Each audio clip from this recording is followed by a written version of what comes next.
You're listening to episode 45 of the Master Your Mind, Business, and Life podcast.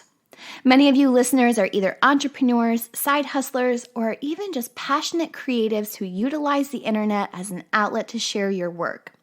My question for you this week is, how well is your work protected? As you may remember from my solo episode named Purpose Over Perfect, I shared that my book took a hit after I received a cease and desist letter. Ooh. I also vowed to find an expert on this topic to help us navigate these murky waters of copyright and trademark. Before I introduce you to brand protection attorney Andrea Sager, let's go over the review of the week. This week's review comes from AP Gate, and it reads, "Whoa, I had no idea about twin flames and somehow stumbled upon this episode at the exact time I needed it. What an awesome episode. I can't wait to learn more." AP Gate is referring to the episode featuring Twin Flames Universe Vice President Sama Amlashi. Thank you, AP Gate, for taking the time to leave such a lovely review. Be sure to rate, review, and subscribe to this podcast on Apple Podcasts for a chance to have your review featured. All right, it's time to dive into the world of brand protection and meet this week's guest. You know what to do. Tune in, turn it up, let's go. You're listening to Master Your Mind, Business and Life. Conversations with everyday world shifters, truth seekers, and rule breakers. Here's your host, Lauren Smith. Hey everyone, it's Lauren Smith. Welcome back to another episode. Today's guest is Andrea Sager. Andrea is a brand protection attorney with a virtual law firm specializing in copyrights and trademarks. Andrea is the go-to brand protection attorney for the modern-day entrepreneur, protecting everything from their brand names to courses and even blog posts. Andrea, welcome to the show. I'm so happy to have you join me today. Thank you so much for having me. I'm so pumped about this. Oh my goodness. Well, to get us going, let's just get a little bit of your journey and your background. What made you choose brand protection for small businesses as your area of focus? So I actually used to have a business before my law firm. I owned a women's clothing boutique. I was online, and then I opened a brick and mortar store, and then I sold it once I started practicing law. And I was at a large firm when I first started, and I had a lot of other boutique owners reach out to me for different help with stuff. And originally I actually wanted to be a tax attorney. Thank God that didn't work out. But, and I think I really just kind of fell into it by meeting the demand of small businesses, because I had a large number of boutique owners reach out to me asking me for trademark and copyright work. And it actually never worked out when I was at the firm, because I would tell them, yeah, I can help you. My firm can help you, but it's a large firm. Their rates are outrageous. And then finally, I actually did have somebody who was like, I don't care about the rates. Like, I just need to get a trademark done. I was like, okay, well, let's get you set up. Well, then at the firm that I was at, they had this whole onboarding process, and they had to do, I don't know, they just had this whole process. And one of the partners, so a partner had to approve incoming clients. And one of the partners that was approving it, he basically came to me and was like, this is a low quality client. Like, why would you want to bring them in here? And I mean, I guess to them, it was a low quality client. But to me, I mean, they didn't balk at the prices. They were going to pay them with no issues. And they were a multi-six-figure business. I don't think they were a seven-figure business at that time, but they were a great business. They that moment was really a defining moment for me. Yeah. Knowing I did not want to work in big law anymore. And so it was like that moment forward, I was like, okay, now I'm just planning my exit out of this firm, because I knew I wanted to serve small businesses, because they need help just like everybody else, and they can pay just like everybody else. Right. So you really just found the niche and was like, screw this. Yeah, exactly. I love that. How long ago did you leave the firm and open up your own business? So just over a year ago. It was the end of April in 2018. Wow. Yes. You've been hustling since. Yes, I have. Well, we hear these two terms a lot. So can you break down what the difference between a trademark and a copyright is? Absolutely. Yes. These two terms are some of the most misused terms amongst entrepreneurs. And it's very, very important to know the difference, because filing for one when you need to file for the other can be, first of all, you'll just waste your money. And second of all, you'll think you have protection when you don't. Ooh. So the easy way to think about it is copyrights equal content. So any content that you produce, whether it be photography, videos, blogs, just think of all your content that is covered by a copyright.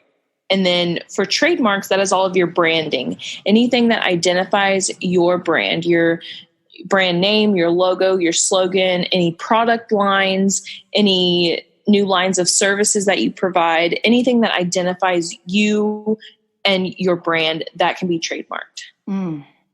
That's a really easy way of remembering it too. Yeah, people really try to and they don't try to complicate it.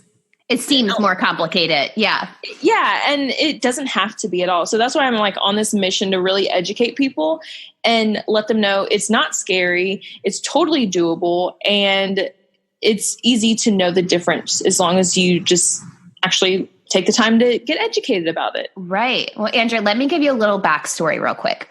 So when we have first connected, I mentioned to you that I was looking for an expert in trademark and copyright, but I didn't actually tell you why. So I guess it's been about 4 months now, I received my very first cease and desist letter over a book that I had published over a year ago.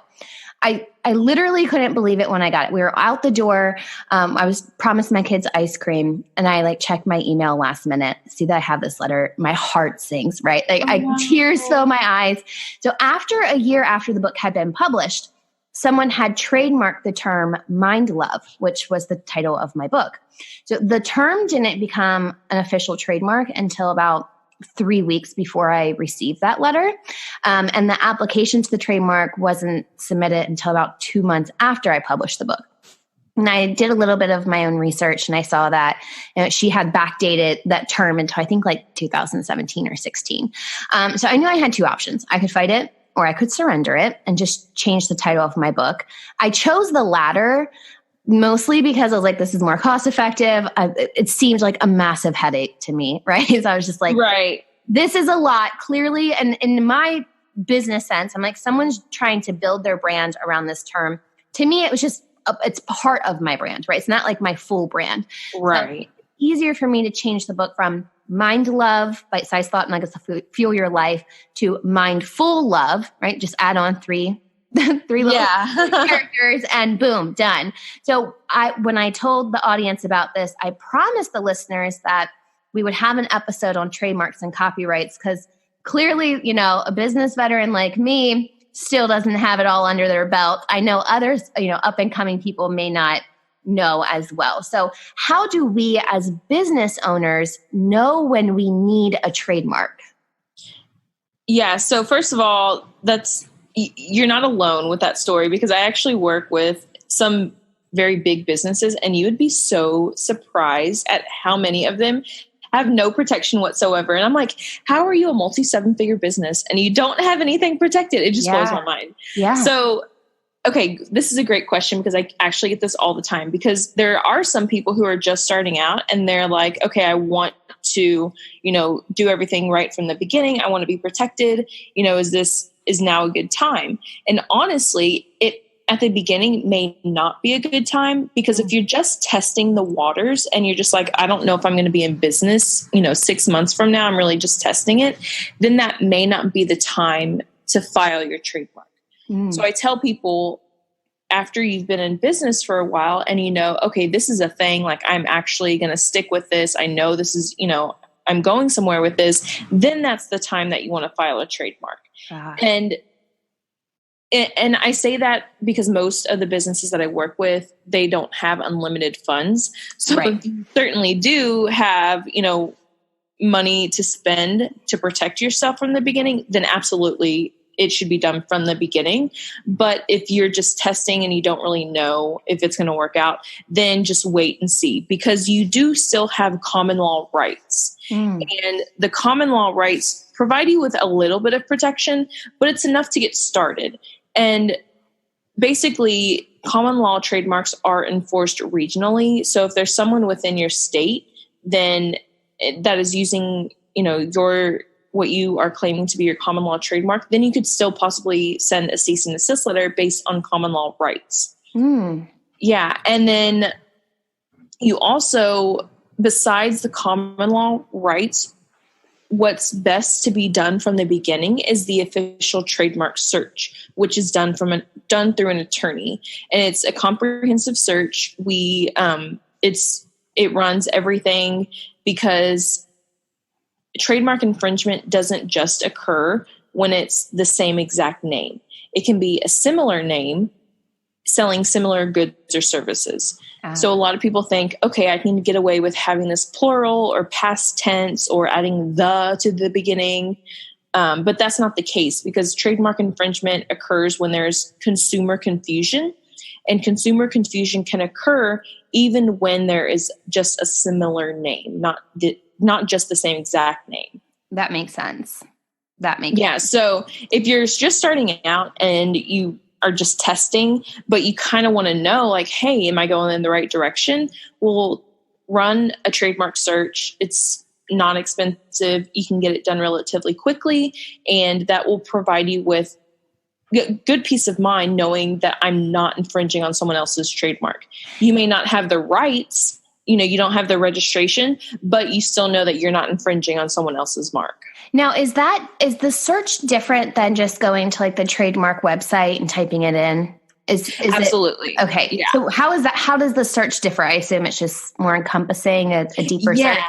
Yeah, because like I said, it's not just the same words. So when you type it into the USPTO website, you're really just searching for the same exact name. Most people do, because most people don't know what else to look for. Right. So you're typing in the same exact name, and that's a great place to start. You go to the test database on the USPTO website, type in the name that you want to use. You see, maybe it is taken, maybe it's not taken. And then you can do some more research from there. But even just doing that knockout search can help as well. Yeah. So if you were to use that site, maybe for just like a starter, next time I name a book, just make sure that it's not used. I did notice that some of them, like it says, I think it's live or dead or, something in that same respect. Are you allowed to use a trademark that's no longer live? Like if someone had previously used it, can you then still use it? Yes. And that's where a lot of people still get tripped up with the USPTO website, because there's still other things you can look for. First of all, it could say live and it still not be a registered trademark. It could say dead, and that means you most likely can still use it. But that person, the owner of that trademark, they may not have renewed the trademark, and they're still relying on their common law rights. So there's a million things you have to look for, which is why it's really important to run an official trademark search. Yes. Yeah, the trademark attorneys know what they're looking for as far as what, because you can say, you have a podcast and you have your brand name, and then somebody has an airline with the same name. Well, those aren't going to cause confusion with each other. Right. So both can still coexist. Right. That makes sense. Interesting. So because they're not the same product, essentially. Exactly. So it's not going to have the same confusion. Kind of like if there was like a soda and a book. It's just one of the very different things. Yeah. One of the most famous examples, and one that I often use, is there's Delta Airlines, and then there's Delta, Sync. The buses. Yes. They are both registered trademarks, and they're both completely unrelated. Interesting. Yeah, so they can coexist. Yeah, that's a really good example. So can you break down what a class of goods or services are when it comes to trademarks? What is that? Yeah. So there are 45 different classes of goods and services. Whew. Yes, there's 34 classes of goods, and then the remaining are services. Now, you file your trademark in a certain class, and however many, like whatever services or goods that you're providing to the public, that's what you want to file your trademark in. So I work with a lot of boutique owners. They qualify for several classes typically. So say they only sell clothing, apparel. Then they first would qualify for the apparel class, which is clothing, hats, shoes, everything that they sell within that class of apparel they can claim on their application. And then they also a lot of people don't know this, that they also qualify for basically store services. The USPTO qualifies the fact that you have a store as a service because you're curating all these goods to present to your customer. So that's a service.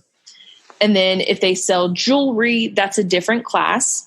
If they sell handbags, that's a different class. If they sell home goods such as like cups or mugs, that's a separate class. Wow. And then, say you have like wall hangings, like little canvases, that's a different class.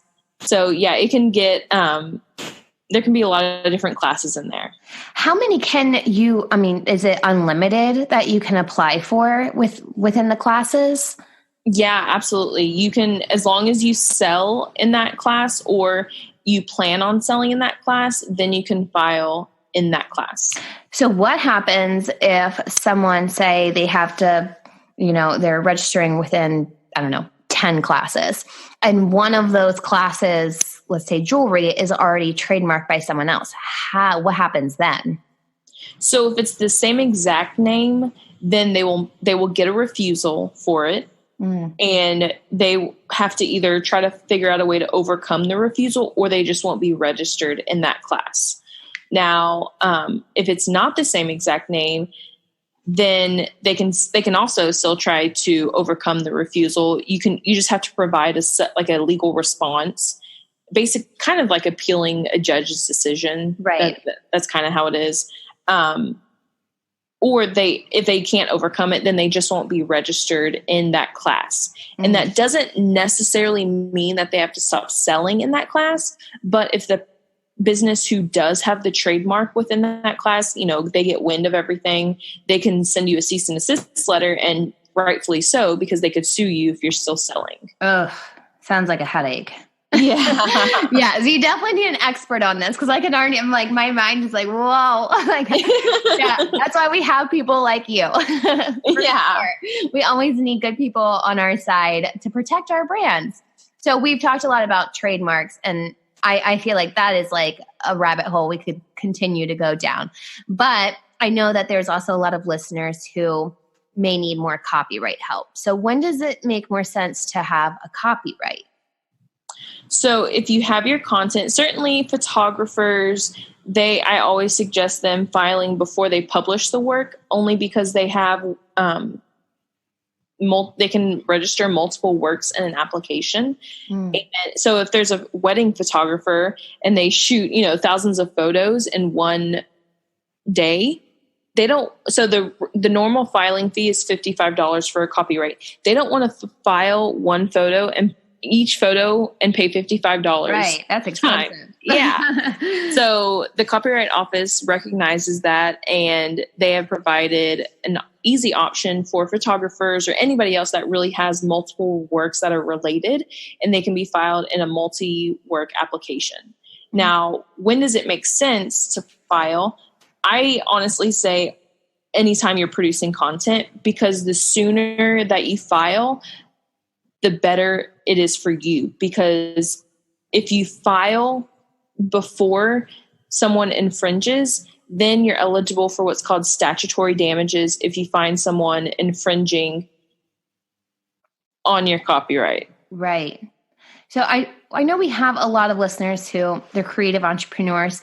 What happens if their work isn't registered with the Copyright Office? Is there still protection for them if they see someone else using their work? Yes. So I deal with this all the time. Actually, I have a lot of people who don't want to file, or they just haven't filed, But if they haven't filed yet, or if they don't have their registration yet, you can submit what's called a DMCA takedown notice. And that is the Digital Millennium Copyright Act. There's a law that basically says if there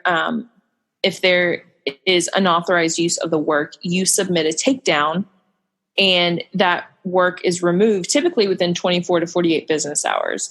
And this can be submitted to Facebook, Instagram, Etsy, Poshmark, Pinterest, you name it, like Shopify, any website. It can be submitted anywhere online, and it will be removed. Yeah. So you can just do it right through the platform. Like you don't even have to go elsewhere or outside of it.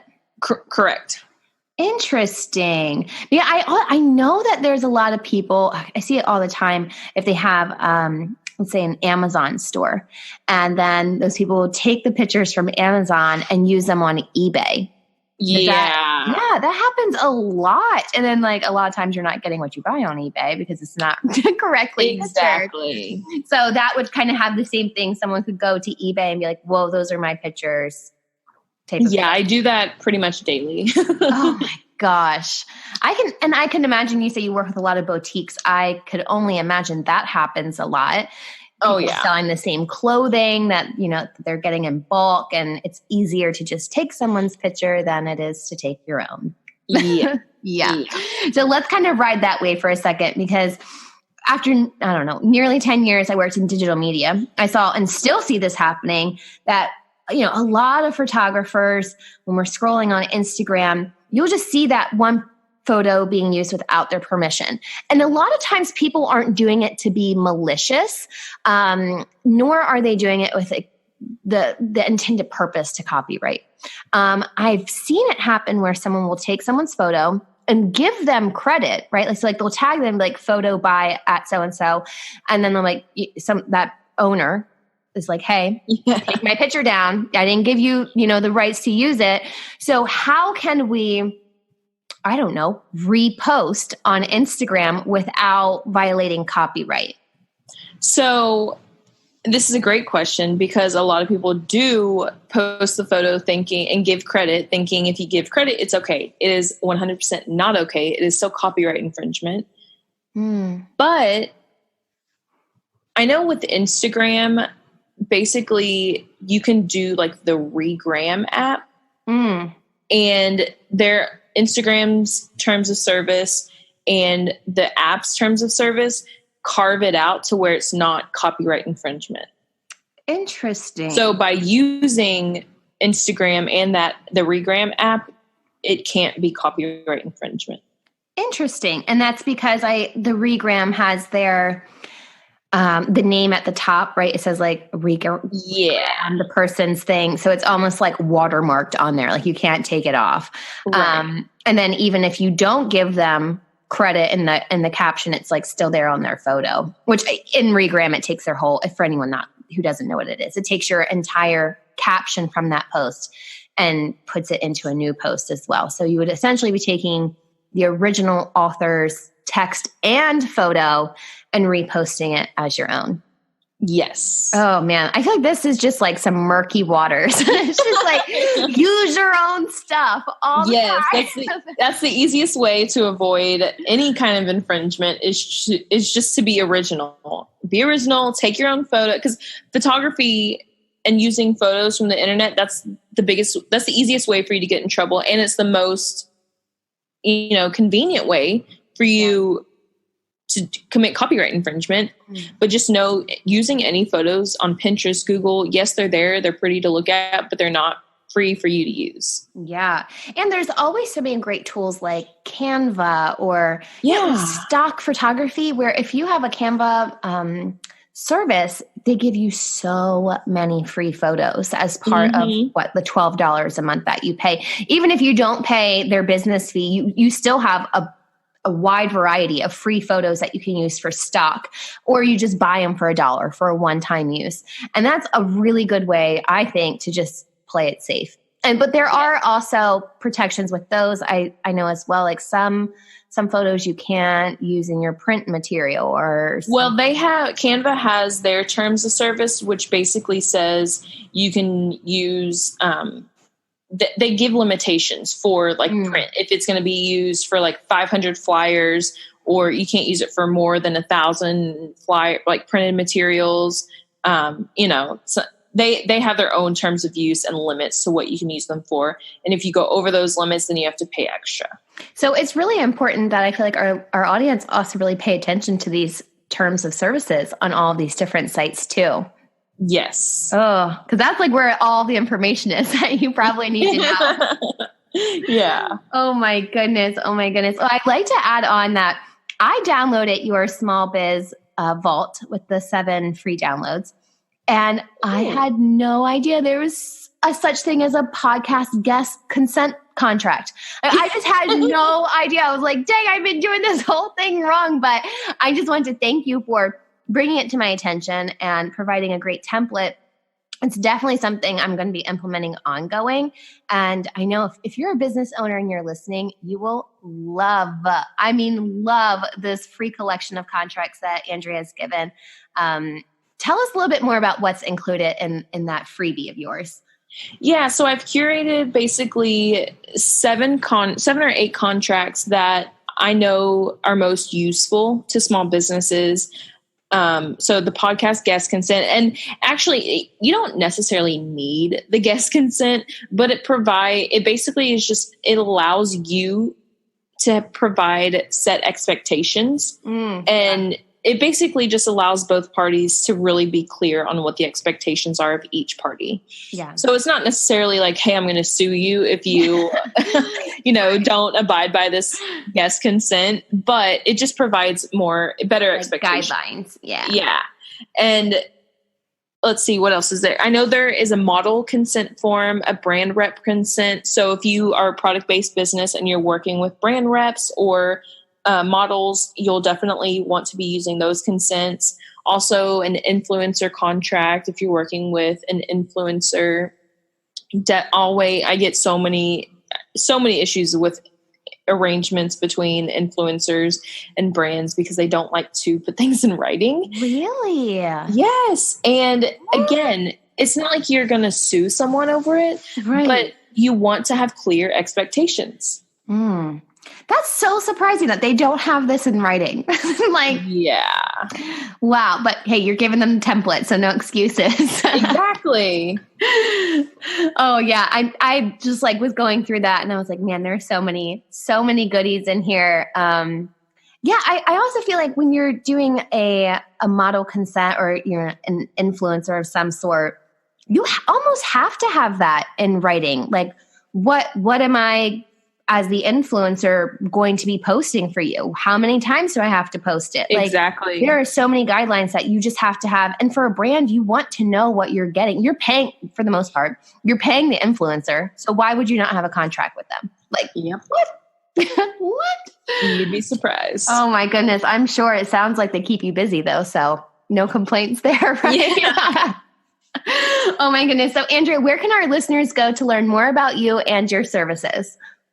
Yeah, so definitely my website, andreasager.com. You can get the Small Biz Vault there. I also have a trademark checklist that you can download to see the most common things that can be trademarked within your business. And you can find me on Facebook, Instagram, Pinterest at Andrea Sager Law. And I'm everywhere, so definitely come say hi. I love that. Andrea, you are so full of light and wisdom. Thank you so much for bringing an abundant wealth of knowledge to the show today. I really appreciate you taking the time to join me. Oh, thank you. I've had so much fun. I've linked Andrea's website, social channels, and even her amazing small business contract vault in this week's episode notes found on mindbizlife.com. Don't forget that I've opened a section on the mindbizlife.com website called Ask Elle.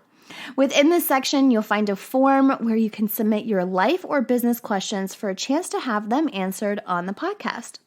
Remember, if I don't have an answer for you, I'll bring in an expert for an episode to help us flush it out.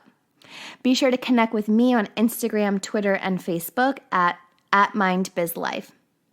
I'll see you back here next week for another episode, but until then, remember, every level of life is an opportunity to grow. Be well, my friend.